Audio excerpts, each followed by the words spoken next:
Hello दोस्तों, welcome to Unique Study Point. Unique Study Point में बहुत बहुत स्वागत है आप सभी लोगों का। तो आ जाइए सभी लोग। तो ये बेसिकली ये हमारी क्लास है, बेसिक इलेक्ट्रिकल की क्लास, बेसिक इलेक्ट्रिकल क्लास।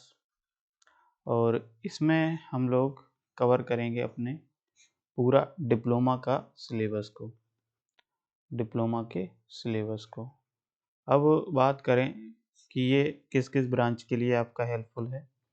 तो जैसे फर्स्ट ईयर में आपका जनरल इंजीनियरिंग का सब्जेक्ट है। तो जनरल इंजीनियरिंग का सब्जेक्ट जो कि आपका ये सब्जेक्ट मैकेनिकल फर्स्ट ईयर के स्टूडेंट पढ़ते हैं। तो मैकेनिकल फर्स्ट ईयर में आपका जनरल इंजीनियरिंग सब्जेक्ट में आपका एक पार्ट आपका क्या है, बेसिक इलेक्ट्रिकल का पार्ट है। तो एक बेसिक इलेक्ट्रिकल पार्ट को हम लोग कवर करेंगे इसमें। दूसरी दूसरा जो सब्जेक्ट है सिविल फर्स्ट ईयर का। और सिविल फर्स्ट ईयर में जैसे कि हम जानते हैं कौन सा सब्जेक्ट आता है, BM तो ये BM सब्जेक्ट है। और इसी में हम लोग सब्जेक्ट पढ़ते हैं डिप्लोमा में इलेक्ट्रिकल फर्स्ट के नाम से। ठीक है, तो बेसिकली ये जो सब्जेक्ट है, चाहे आप सिविल इंजीनियरिंग के स्टूडेंट हों, चाहे आप इलेक्ट्रिकल स्टूडेंट हों, चाहे आप EC के स्टूडेंट हों, और चाहे आप मैकेनिकल के स्टूडेंट हों, तो ये सिविल फर्स्ट ईयर के जितने भी स्टूडेंट हैं उनके सबके लिए आपका ये सब क्लास जो है बहुत ही हेल्पफुल है। ठीक है, तो इस क्लास में हम लोग पूरा कंप्लीट सिलेबस कवर करेंगे। तो जो लोग चैनल पे नए हैं चैनल को सब्सक्राइब कर सकते हैं और अपने दोस्तों को भी शेयर कर सकते हैं। ठीक है, तो जैसा कि हम लोगों ने अभी पिछले लगभग 3 क्लास हमने कवर कर ली हैं और आज हम लोग बात करेंगे लेक्चर नंबर 4 की। ठीक है, तो लेक्चर नंबर 4 में हम लोग देखेंगे कुछ और बेसिक कॉन्सेप्ट्स को और वहाँ से हम लोग देखेंगे कि क्या क्या हमको कवर करना है। ठीक है, तो जैसे कि अगर हम बात करें कि हमारा आज एक टॉपिक बात करते हैं कि मान लिया हमारा एक इलेक्ट्रिकल रेजिस्टेंस आप लोग पढ़े होंगे और इसको हमने आपको बताया भी है। तो इलेक्ट्रिकल जो रेजिस्टेंस होता है तो इसको हम पहले समझते हैं और इस इलेक्ट्रिकल रेजिस्टेंस का किस किस पैरामीटर पे हमारा ये इलेक्ट्रिकल रेजिस्टेंस निर्भर करता है या हमारा इफेक्ट करता है, कौन कौन से पैरामीटर्स पे। ठीक है, तो ये सारी चीज़ें हम लोग देखेंगे। और इलेक्ट्रिकल रेजिस्टेंस का हम लोग देखेंगे कि टेम्परेचर पे कैसे हमारा इफेक्ट करता है रेजिस्टेंस, किसी भी मटेरियल का हो या कोई कंडक्टर हो या हम कह सकते हैं कोई वायर हो, तो उस केस में हमारा टेम्परेचर का क्या इफेक्ट पड़ता है। तो वो सारी चीज़ें हम लोग देखेंगे। तो सबसे पहले आज हम लोग डिस्कस कर लेते हैं। जैसे आप सभी लोग जानते हैं, ये हमने आपको पढ़ाया भी है पिछली क्लास में कि इलेक्ट्रिकल रेजिस्टेंस क्या होता है। तो इलेक्ट्रिकल रेजिस्टेंस हम सिंपल भाषा में समझेंगे तो इलेक्ट्रिकल रेजिस्टेंस का मतलब क्या है कि इलेक्ट्रिकल रेजिस्टेंस एक ऐसी इलेक्ट्रिकल प्रॉपर्टी है, क्या है, एक ऐसी इलेक्ट्रिकल प्रॉपर्टी है जो क्या करती है, इलेक्ट्रॉन को फ्लो होने से रोकने का काम करती है। बस इतना आप समझ लीजिए। यानी कि जो भी इलेक्ट्रॉन है, इलेक्ट्रॉन कहें या हम कह सकते हैं कि करंट है, तो करंट को फ्लो होने से क्या करती है, रोकती है। ठीक है, फ्लो होने से रोकती है। इतनी बात आप दिमाग में रखिए। ठीक है, और ये आप बना के भी लिख सकते हो। तो ये अगर हम लोग इलेक्ट्रिकल रेजिस्टेंस को किसी वायर की बात करें या कोई कंडक्टर की बात करें, मान लिया आपसे कहा जाता है कि रेजिस्टेंस जो है हमारा किसी वायर का मान लेते हैं कोई आपका,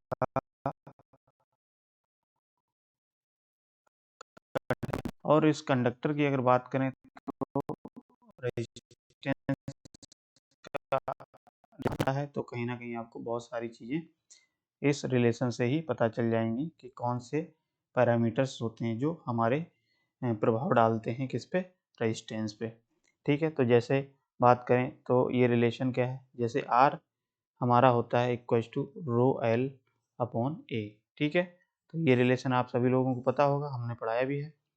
तो रो क्या है हमारा यहाँ, तो रो होती है हमारी रेजिस्टिविटी, रेजिस्टिविटी होती है किसकी, रेजिस्टिविटी ऑफ मटेरियल, यानी कि मटेरियल की रेजिस्टिविटी। अब जैसे कोई वायर है, तो वायर का मतलब क्या है, कोई कंडक्टर है, वो किस मटेरियल का बना है, तो बेसिकली जिस मटेरियल का हमारा बना होगा उसकी रेजिस्टिविटी वही होती है। तो यही कारण है कि रेजिस्टिविटी हमारी मटेरियल की कांस्टेंट होती है। अब वो कांस्टेंट क्यों होती है? क्योंकि कोई भी मटेरियल जब आपने बनाए, एक बार में बना लिया वो रेजिस्टेंस, ठीक है, तो वो तो हमारी फिक्स हो जाएगी। तो यही कारण होता है कि हमारा ये क्या होता है, कांस्टेंट होता है, या हम कह सकते हैं स्थिर होता है, ठीक है। और एल क्या है हमारा? तो एल जो होता है, जैसे हमने मान लिया कि ये हमारा क्या है, कंडक्टर है, ठीक, ये हमारा यह है एक कंडक्टर है, इसकी लेंथ है एल, ठीक। तो एल क्या है, हमारी लेंथ है किसकी, कंडक्टर की, लेंथ ऑफ वायर, या हम कह सकते हैं कंडक्टर की, ठीक। इतनी बात समझ में आ गई। और यहाँ पे जो ए होता है, ये है ए हमारा क्या है, क्रॉस सेक्शनल एरिया है, cross sectional area. Cross sectional area क्या होती है? तो क्रॉस सेक्शनल एरिया हमारा जैसे ये पोर्शन है, ये पोर्शन क्या है, यानी कि ये एरिया हमारी कहलाती है क्रॉस सेक्शन एरिया, ठीक है। तो ये क्रॉस सेक्शन एरिया होता है। अब यहाँ से सिंपली हम क्या देख सकते हैं कि जो रेजिस्टेंस होता है किसी वायर का, वो हमारा कैसे प्रोपोर्शनल है? तो रेजिस्टेंस जो बेसिकली होता है वो हमारा एरिया के क्या होता है, इनवर्सली प्रोपोर्शनल होता है। और रेजिस्टेंस जो होता है लेंथ के कैसे होता है, प्रोपोर्शनल होता है। प्रोपोर्शनल का मतलब जैसे जैसे हम क्या करेंगे, वायर का लेंथ बढ़ाएंगे, तो लेंथ अगर बढ़ाएंगे तो उस केस में हमारा रेजिस्टेंस भी बढ़ेगा, और जब रेजिस्टेंस बढ़ेगा तो हम जानते हैं करंट हमारी कंडक्टर में कम फ्लो होगी, है ना। तो इस तरीके से आप देख सकते हो। अगर हम यहाँ पे इस रिलेशन से देखें कि हमारा कंडक्टर है, उसकी अगर क्रॉस सेक्शन एरिया की ज़्यादा हुई, तो क्रॉस सेक्शन एरिया ज़्यादा होने से क्या होगा, रेजिस्टेंस की वैल्यू कम होगी, रेजिस्टेंस में, मटेरियल में या वायर में। तो जब रेजिस्टेंस कम होगा तो करंट ज़्यादा हम फ्लो करा सकते हैं कि नहीं। तो इस तरीके से आप इस रिलेशन से देख सकते हो। तो यही कारण है कि जो कंडक्टर हमारा होता है या वायर होता है, अगर उसकी क्रॉस सेक्शनल एरिया ज़्यादा हुई, ये जो एरिया है यानी कि जिसकी मोटाई अगर कंडक्टर की ज़्यादा है, तो उस केस में हम क्या होती है, करंट को ज़्यादा फ्लो करा सकते हैं। तो यही कारण है कि अगर करंट हमको ज़्यादा फ्लो कराना है तो कंडक्टर हमारा मोटा बनाया जाता है, ठीक है। तो इतनी बात समझ में आ गई। तो ये चीज़ होती है हमारी रिलेशन। इस रिलेशन को आप अच्छे से समझ लीजिए, ये मोस्ट इम्पोर्टेंट है, क्योंकि इसी पे हम लोग ये देखते हैं कि क्या क्या पैरामीटर हमारे रेजिस्टेंस को अफेक्ट करते हैं या रेजिस्टेंस को प्रभावित करते हैं, ठीक है। तो इतना आप नोट कर सकते हैं। इतनी बात समझ में आ गई। तो बेसिकली ये इसी से हमारा एक लॉ बनता है, law of resistance, law of resistance. तो लॉ ऑफ रेजिस्टेंस में बेसिकली हमको क्या लिखना है कि जो पैरामीटर्स हैं वो हमारे, उनको हमको सिंपली लिखना है कि कौन कौन से पैरामीटर हमारे रेजिस्टेंस को अफेक्ट करते हैं। तो पहला तो हमारा क्या है कि हमारा पहला है आर प्रोपोर्शनल एल, यानी कि हमारा एक तो लेंथ हो गया वायर का। दूसरा आप लिखेंगे शॉर्ट में कि आर जो होता है वो 1/A के होता है, यानी कि एरिया होता है, क्रॉस सेक्शन एरिया। और थर्ड पॉइंट आप लिखेंगे आर प्रोपोर्शनल टू रो, ठीक है। तो एक हमारा क्या है, रेजिस्टिविटी होता है। फोर्थ पॉइंट आप लिखेंगे कि रेजिस्टेंस जो होता है वो हमारा टेम्परेचर पे भी डिपेंड करता है। अब वो हम अभी देखेंगे कि टेम्परेचर पे इंडिविजुअली हम अभी देखेंगे, एक सेपरेट आपको बताएंगे कि रेजिस्टेंस किस तरीके से आपका डिपेंड करता है, ठीक है, रेजिस्टेंस। तो इतनी बात समझ में आई सब लोगों को? बताइए। तो ये चीज़ होता है इलेक्ट्रिकल रेजिस्टेंस के बारे में हमने आपको बता दिया शॉर्ट में। अगर आपको इतनी चीज़ें पता हैं तो आप इसके बारे में भी लिख सकते हैं, ठीक है। अब चलिए इसकी बात कर लेते हैं। जैसे कुछ फॉर्मूले भी आपके निकल के आते हैं। चलिए, जैसे मान लिया कि हमने क्या बताया, पहला अगर हम इसमें केस वन माने कि आर, जैसे हमारा रिलेशन क्या है, आर रो एल अपॉन ए, ये रिलेशन है। अब यहाँ से अगर हम फॉर्मूला बनाना चाहें तो फॉर्मूले क्या क्या बनेंगे। अगर हमने मान लिया कि हमारा जो रेजिस्टेंस है, अगर दो वायर हमने एज्यूम किए, मान लिया एक वायर ये है, ठीक है, और एक वायर ये है, एक वायर ये है, और इसका हमने नाम दे दिया कि इसकी लंबाई क्या है, हमारी लंबाई है इसकी L1, मान लिया इसकी लंबाई क्या है 1 है, और इसकी लंबाई क्या है 2 है। तो आपसे कैसे पूछ सकता है, तो रेजिस्टेंस कोई आपको दे देगा 2 मीटर, सॉरी 2 ओम, ठीक। और ये रेजिस्टेंस आपसे पूछ सकता है, यानी कि R1 पूछ सकते हैं, यहाँ पे R1 है, ये R2 है, तो यहाँ पे आपको रेजिस्टेंस पूछ सकता है कितना होगा, ठीक है। तो इस टाइप के क्वेश्चन आपको पूछता है इन केसेस में। ठीक है, तो चलिए देख लेते हैं क्या क्या फॉर्मूले बनेंगे। उस फॉर्मूले की बेसिस पे हम लोग क्या करेंगे, देखेंगे क्या क्या हमारे फॉर्मूले बनते हैं और कैसे क्वेश्चन को सॉल्व करेंगे। तो जैसे मान लिया पहला केस हमने माना कि आपको क्वेश्चन में दे देगा कि अगर क्या है, केस 1 में क्या है कि रेजिस्टिविटी और क्रॉस सेक्शन एरिया अगर हम क्या रखें, कांस्टेंट रखें। कांस्टेंट का मतलब हम क्या है, सेम रखें दो वायर का, ठीक है, या हम कह सकते हैं स्थिर रखें। तो उस केस में हमारा रेजिस्टेंस का फॉर्मूला क्या बनेगा, यानी कि आर हो जाएगा किसके, प्रोपोर्शनल टू एल। ठीक है, यानी कि जैसे जैसे हम क्या करेंगे, लेंथ बढ़ाएंगे, लेंथ किसकी बढ़ाएंगे, वायर की या कंडक्टर की, तो उसी हिसाब से हमारा क्या होगा, रेजिस्टेंस इंक्रीज करेगा। ठीक है, तो ऐसे हम अगर फॉर्मूले की बात करें, अगर दो वायर है हमारे पास या दो कंडक्टर हैं तो उसके फॉर्मूला क्या बनेगा, तो हम बना सकते हैं R2/R1 इक्वल टू L2/L1। ठीक है, तो यहाँ से आपको जो भी वैल्यू पूछी जाए दो वायर को लेकर के, चाहे आपको रेजिस्टेंस पूछा जाए या आपको लेंथ पूछी जाए किसी भी वायर की, तो आप बता सकते हो जब आपके दो वायर दिए हो। ठीक है, तो बता सकते हैं, बताइए। तो इस तरीके से एक फॉर्मूला ये बन जाएगा। केस 2 की बात करें तो केस 2 में जैसे मान लिया अगर हमने एज्यूम किया कि हमारे पास क्या है, एज्यूम कर लें कि एज्यूम कर लेते हैं जैसे हमारा रो और एल हमने मान लिया कांस्टेंट। तो जब इसको हम कांस्टेंट मानेंगे या स्थिर मानेंगे, ठीक है, तो उस केस में हमारा क्या फॉर्मूला निकलेगा, तो आर प्रोपोर्शनल मान लिया 1/a हो जाएगा, और यहाँ से जो रिलेशन निकल के आएगा वो क्या आएगा, R2/R1 और A1/A2। ठीक है, तो यहाँ से हमारा एक फॉर्मूला तो ये बन जाएगा। ठीक है, अब ये जो है ये हमारा क्या है, क्रॉस सेक्शन एरिया है, और जो वायर होता है तो वायर हमारा क्या है, क्रॉस सेक्शन एरिया इस तरीके से हम देखते हैं, तो ये क्या है, एक सर्किल है, और सर्किल का क्या है आपका πr² होता है। ठीक है, तो यहाँ से अगर हम बात करें एरिया की बात करें तो एरिया का फॉर्मूला आप याद रखेंगे πr² होता है। ठीक है, क्रॉस सेक्शन एरिया का। तो यहाँ से हो सकता है आपको अगर रेजिस्टेंस में सॉरी रेडियस दिया जाए तो रेडियस के फॉर्मेट में आप ये वाला फॉर्मूला लगाएंगे। अगर आपको क्या है, सिंपली अगर डायमीटर दे दिया जाए तो डायमीटर के केस में हम जानते हैं डायमीटर क्या होता है हमारा, या हम कह सकते हैं जो रेडियस होता है वो कहता है डायमीटर/2। ये हम लिख सकते हैं कि नहीं, यानी कि डायमीटर का अगर हाफ कर दो तो हमारी क्या है, रेडियस निकल के आ जाती है। तो सिंपली अगर हम एरिया निकालेंगे यहाँ से तो क्या निकलेगा, पाई और D/2 स्क्वायर, यानी कि π/4D²। तो यहाँ से फिर हमारा क्या होगा, अगर डायमीटर आपको दिया जाए तो डायमीटर के केस में या व्यास दिया जाए तो आप यहाँ से एरिया ऐसे निकाल सकते हैं।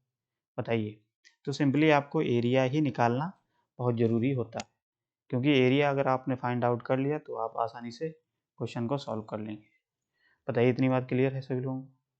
चलिए, अब जैसे केस 3 बात की, केस 3 में हम मान लेते हैं कि अगर हमारा जो मटेरियल है उसकी लेंथ या जो कंडक्टर है या वायर है उसकी लेंथ और क्रॉस सेक्शन एरिया ये हमारी क्या है, कांस्टेंट होती है, कांस्टेंट होती है।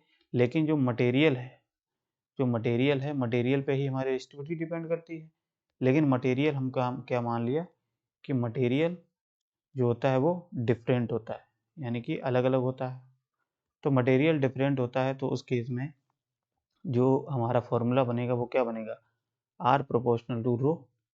ठीक, तो यहाँ से R2/R1 और रो1 यही बनेगा। बताइए, तो यहाँ से ये फॉर्मूला निकल के आएगा कब, जब मटेरियल हमारा जिस मटेरियल का हमने कंडक्टर या वायर बनाया है वो अगर अलग अलग है, डिफरेंट है, और उसकी लेंथ और एरिया क्या है, सेम है या कांस्टेंट है, तो उस केस में आप ये फॉर्मूला लगाएंगे। ठीक है, तो बताइए, इतनी बात क्लियर है सब लोगों को। तो इस तरीके से देखिए, इतना आपका रेजिस्टेंस के बारे में आपको पता होना चाहिए। अगर इतनी बात आपको पता है तो कोई भी क्वेश्चन आप आसानी से कर लेंगे। ठीक है, अब चलिए अब बात कर लेते हैं, जैसे कि अगर हो सकता है आपसे ग्राफ अगर पूछा जाए तो ग्राफ आप बना सकते हैं इसका। देखिए, अगर ये हम क्या माने, ये रेजिस्टेंस है, ये लेंथ है, तो इसका ग्राफ अगर बनाना चाहें तो लीनियरली बनेगा कि नहीं बनेगा, बताइए। ये क्या होगा, लीनियर होगा। इसको सही से बना लो। तो इसका अगर हम ग्राफ बनाएंगे तो ग्राफ सिंपली हमारा कैसा बन जाएगा, लीनियरली, यानी कि जैसे जैसे लेंथ बढ़ाओगे वैसे ही हमारा रेजिस्टेंस भी बढ़ेगा, तो R प्रोपोर्शनल L ये हो जाएगा। ऐसे ही अगर हम बात करें एरिया का इसका, तो इसका हमारा ग्राफ क्या बनेगा, ये बनेगा, यानी कि ये हमने रेजिस्टेंस इधर साइड है, इधर साइड हमने मान लिया एरिया। अगर क्रॉस सेक्शन एरिया बढ़ेगी, क्रॉस सेक्शन एरिया बढ़ेगी तो रेजिस्टेंस का रिलेशन क्या होगा, तो आपका सिंपली इस तरीके से बनेगा, है ना। तो ये क्या हो जाएगा, R इनवर्सली A, तो ये रिलेशन आपका दिखाता है। तो ये आप बना सकते हैं, ठीक है। बताइए, इतनी बात क्लियर है। अब ये तो बात हो गई हमारी रेजिस्टेंस की, ठीक है। अब रेजिस्टेंस के अलावा एक पॉइंट और है, आप याद रखेंगे, एक हेडिंग टाइप से या चाहे आप डाल सकते हो कि कंडक्टेंस ऑफ कंडक्टर। अगर कंडक्टर का हमको कंडक्टेंस देखना है, जैसे conductance of a conductor, conductance of a conductor का मतलब क्या है कि चालक का अगर चालकत्व देखना है, चालक का चालकत्व, तो चालक का चालकत्व के केस में हमेशा आपको याद रखना है कि चालकत्व जो होता है, जो कंडक्टेंस होता है, वो हम जी से प्रदर्शित करते हैं या जी से रिप्रेजेंट करते हैं, और ये जो बेसिकली होता है, ये होता है हमारा रेजिस्टेंस के रेसिप्रोकल। ये क्या होता है, रेजिस्टेंस के रेसिप्रोकल होता है। तो जी क्या होता है, रेसिप्रोकल होता है।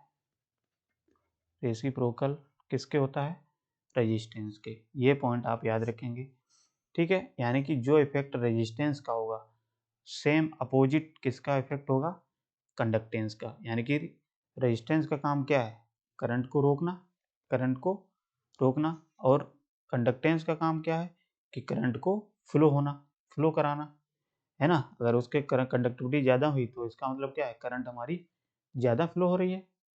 यही तो बात हुई कि नहीं, इसके जस्ट अपोजिट की बात किया है, ठीक। तो इस तरीके से आपको समझ में आना चाहिए। तो यहाँ से अगर हम लोग बात करें कि जी का रिलेशन अगर हम लोग देखें क्या हो जाएगा, 1/R, तो R की जगह पे हम क्या लिख सकते हैं, रो L अपॉन A, बताइए।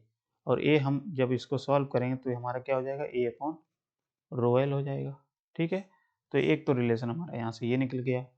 यानी कि अगर कंडक्टिविटी, किसी भी कंडक्टर की अगर कंडक्टिविटी बढ़ानी है तो हमको क्या है, क्रॉस सेक्शन एरिया अगर बढ़ेगा तो उसकी कंडक्टिविटी क्या होगी, बढ़ेगी, बढ़ेगी कि नहीं। तो वही रिलेशन आप देख सकते हो यहाँ से भी। तो सिंपली आप देख सकते हो कि कंडक्टिविटी जो होती है वो हमारी लेंथ, कंडक्टिविटी जो होती है वो लेंथ के इन्वर्सली प्रोपोर्शनल है कि नहीं। तो ये रिलेशन आप देख सकते हो यहाँ से। तो यहाँ से भी सिंपली आपके फॉर्मूला बन सकते हैं, ठीक है। जैसे G2/G1, A2/A1, ऐसे ही G1, जैसे मान लिया इसमें भी केस 3 बन सकते हैं। तो केस 1 में हमारा क्या फॉर्मूला बन जाएगा, केस 1 में हमारा ये बन जाएगा कि जब हमारा हम मान लेते हैं कि जो रेजिस्टिविटी और क्रॉस सेक्शन एरिया क्या है, कांस्टेंट है, तो उस केस में क्या बन जाएगा, G2/G1 और L1/L2 हो जाएगा, ठीक है। क्योंकि लेंथ के हमारे इन्वर्सली प्रोपोर्शनल होता है 1/G, L यही होता है कि नहीं। तो यहाँ से ये रिलेशन बन जाएगा। बताइए, इतनी बात समझ में आई सब लोगों के। ऐसे ही अगर हम बात करें केस 2 की, तो केस 2 में सिंपली क्या हो जाएगा, अगर एरिया की बात करें तो जी प्रोपोर्शनल हमारा क्या होता है, 1/A होता है, सॉरी 1 प्रोपोर्शनल A होता है। तो ये क्या हो जाएगा, G2/G1 और प्रोपोर्शनल A2/A1। तो यहाँ से सिंपली इसका फॉर्मूला ये बन जाएगा।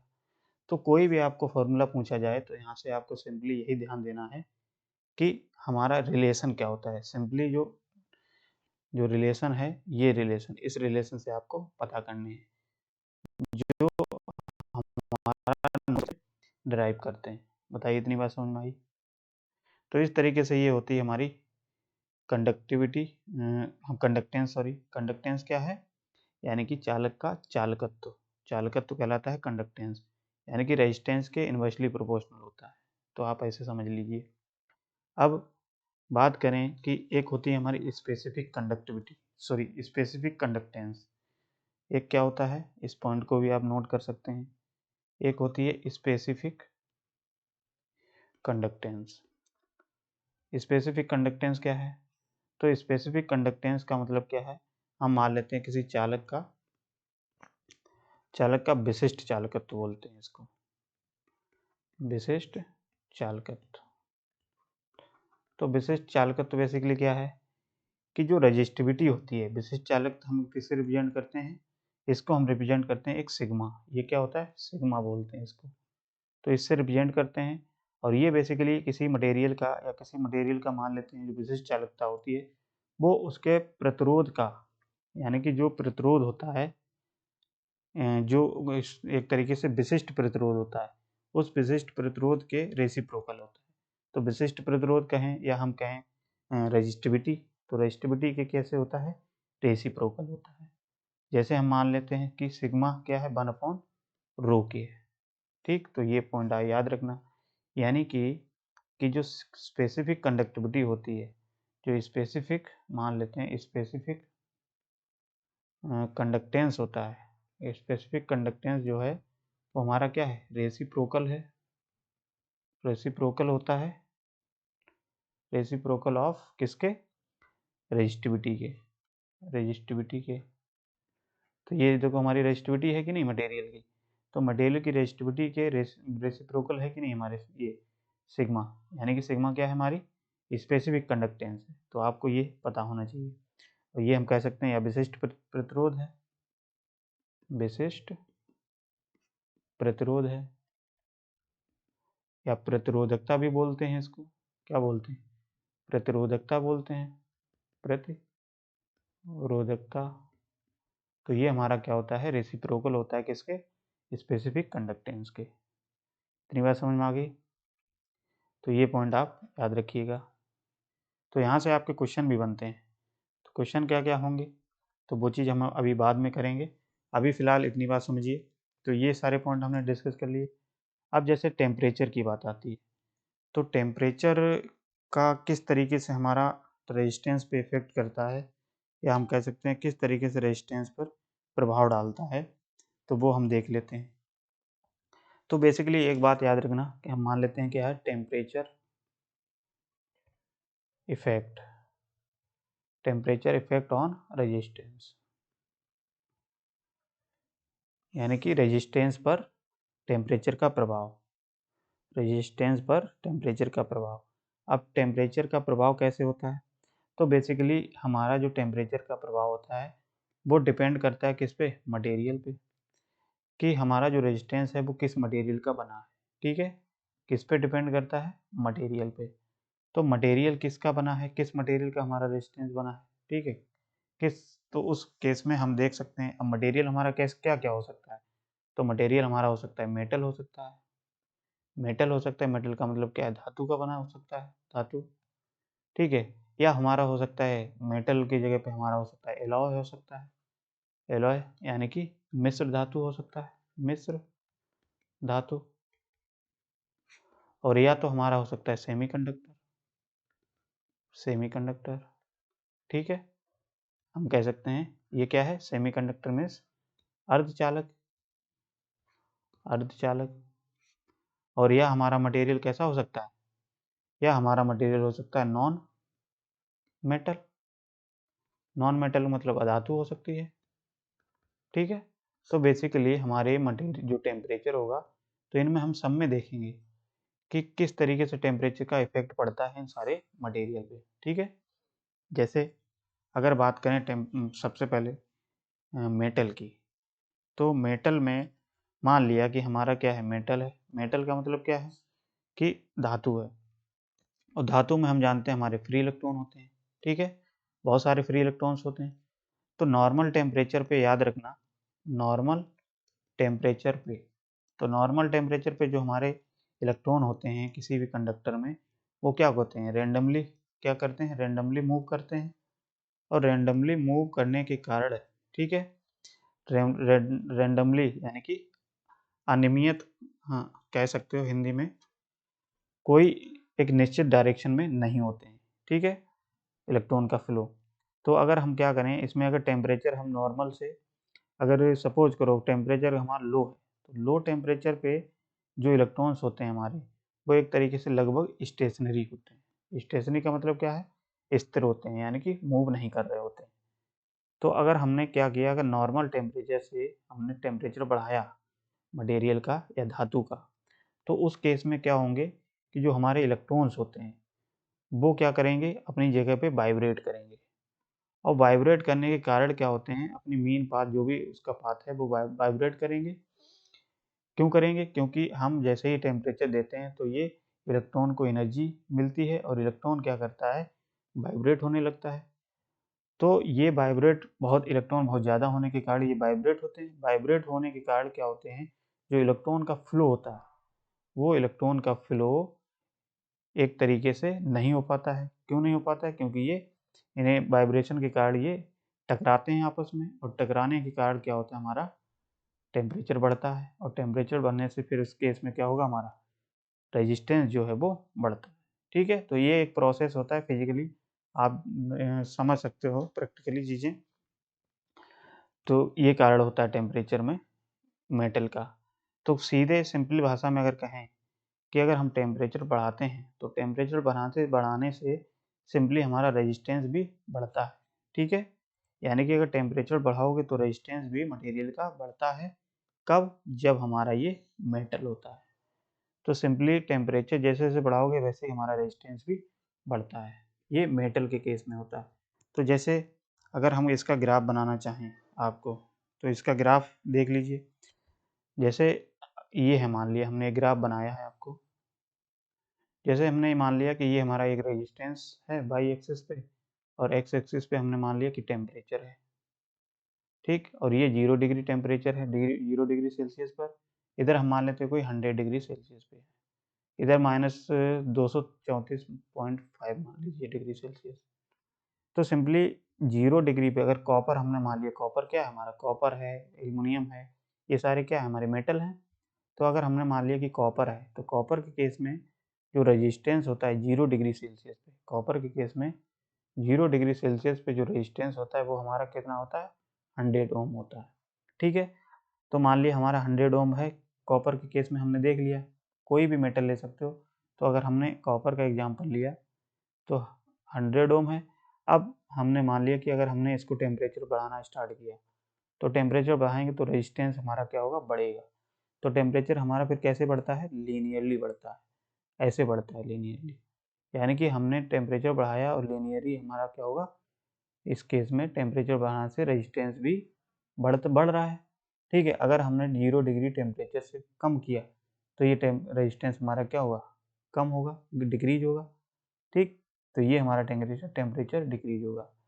और कॉपर के केस में माइनस के 234.5 डिग्री सेल्सियस पर जो कॉपर होता है, ठीक है, कॉपर मटेरियल या हम कहें कॉपर मेटल है, इस केस में जो रेजिस्टेंस होगा वो रेजिस्टेंस हमारा क्या होगा, जीरो होता है। ठीक है, क्या होगा, जीरो रेजिस्टेंस होगा। किस केस में, जब -234 डिग्री सेल्सियस होगी। ठीक है, कॉपर का। तो सिंपली इसको चाहे मत याद रखिए, कोई दिक्कत नहीं है। याद रखने वाली बात यह है कि अगर मेटल है तो मेटल के केस में याद रखना है कि टेम्परेचर बढ़ाने से हमारा रेजिस्टेंस भी लीनियरली बढ़ता है। तो टेम्परेचर बढ़ाने से या टेम्परेचर घटाने से हमारे रेजिस्टेंस पे लीनियर इफेक्ट पड़ रहा है। यानी कि यही इफेक्ट हमारा क्या कहलाता है, पॉजिटिव टेम्परेचर कोएफिशिएंट कहलाता है। पॉजिटिव टेम्परेचर कोएफिशिएंट कहलाता है। तो पॉजिटिव टेम्परेचर कोएफिशिएंट का मतलब क्या है कि जैसे जैसे आपने टेम्परेचर बढ़ाया, सेम उसी तरीके से हमारा रेजिस्टेंस भी बढ़ा उसी डायरेक्शन में। ठीक है, पॉजिटिवली वही चीज़ हो रही है। तो ये हमारा कहलाता है पॉजिटिव टेम्परेचर कोएफिशिएंट। या हम हिंदी में कहें तो क्या हो जाएगा इसको, धनात्मक धनात्मक तापमान गुणांक जिसको बोलते हैं, धनात्मक धनात्मक तापमान कोएफिशिएंट या धनात्मक तापमान गुणांक बोलते हैं। ठीक है, तो मेटल के लिए हमेशा याद रखना क्या होता है, पॉजिटिव टेम्परेचर कोएफिशिएंट होता है। इतनी बात आपको पता होना चाहिए। अब जैसे हम बात करें सेमीकंडक्टर की, तो सेमीकंडक्टर क्या है हमारा, सेमीकंडक्टर एक ऐसा मटेरियल है, हम कह सकते हैं जिसमें जिसकी जो कंडक्टिविटी होती है वो हमारी कंडक्टिविटी जो कंडक्टर और इंसुलेटर इन दोनों के बीच की कंडक्टिविटी होती है, आप ऐसे समझ लीजिए। ठीक है, इंसुलेटर और कंडक्टर के बीच की जो कंडक्टिविटी होगी वही हमारा सेमीकंडक्टर कहलाएगा। ठीक है, अब इसमें क्या होता है सिंपली, तो सेमीकंडक्टर के केस में आपको याद रखना है कि सेमीकंडक्टर में हमने मान लिया कि नॉर्मल टेम्परेचर से अगर हमने टेम्परेचर बढ़ाना स्टार्ट किया, नॉर्मल टेम्परेचर से अगर टेम्परेचर बढ़ाना स्टार्ट किया तो उस केस में जो रेजिस्टेंस होगा मटेरियल का वो क्या होगा, डिक्रीज होता है। ठीक है, इतनी पॉइंट आप याद रखिए, इस चीज़ को बना के भी लिख सकते हैं। तो यानी कि जैसे जैसे आप टेम्परेचर बढ़ाएंगे वैसे वैसे हमारा नॉर्मल टेम्परेचर से रेजिस्टेंस भी डिक्रीज होता रहेगा, होगा कि नहीं होगा। तो उस केस में जब रेजिस्टेंस डिक्रीज होगा तो हम कह सकते हैं कंडक्टिविटी या करंट फ्लो होगी उस केस में ज़्यादा, है ना। तो ये कारण होता है कि हम, तो इसीलिए हम कहते हैं इस इफेक्ट को हम कह देते हैं negative temperature coefficient, negative temperature coefficient, negative resistance coefficient बोलते हैं। तो नेगेटिव रेजिस्टेंस कोएफिशिएंट क्यों बोलते हैं, क्योंकि हमने जैसे टेम्परेचर बढ़ाया तो रेजिस्टेंस का इफेक्ट हमको क्या मिला है, निगेटिव मिला है, यानी कि जस्ट अपोजिट मिल रहा है। जैसे टेम्परेचर बढ़ाओगे रेजिस्टेंस डिक्रीज हो रहा है। तो यही कारण है कि हमारा ये नेगेटिव टेम्परेचर कोएफिशिएंट कहलाता है। तो आप याद रखना कि सेमीकंडक्टर्स जो होते हैं उसमें हमारा कैसा टेम्परेचर कोएफिशिएंट होता है, वो होता है नेगेटिव टेम्परेचर कोएफिशिएंट। बताइए, इतनी बात क्लियर है सब लोगों को। तो ये पॉइंट आपको याद होने चाहिए, ठीक है।